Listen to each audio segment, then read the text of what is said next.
What do you want? No more කියලා mail voice interrupt කරනවා. සිරාවට. ඕ. Don't you? දෙන්නේ ප්‍රශ්න.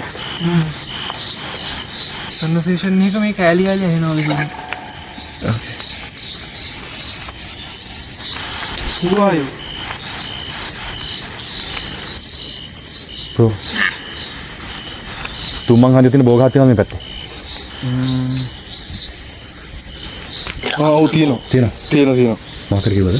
It's under the load කිව්වා. load කියන්නේ දෙවියන්ට යටද Bro, load එකක් යටද? load කියන්නේ can be මොකද මේක බෝගහක්. මෙහෙම කරමු. හරිද? තුමන් හන්දිය ගාවට යන්න. හරිද? අපි තව එක සිග්නල් එකක් ගමු. මේක තුමන් හන්දිය ගාවට බුදු පිළිමයක් තියෙනවද එතන? ඔව්. හරි. තුමන් හන්දිය ගාවට කියලා ඊළඟට මොකද උනේ කියලා දැනගන්න ඕන නම් දැන් මෙන්න YouTube එකට ඇවිල්ලා මේ තියෙන විදිහට ෆගැන්ඩෝ කියලා සර්ච් කළා සම්පූර්ණ වීඩියෝව YouTube එකෙන් බලන්න.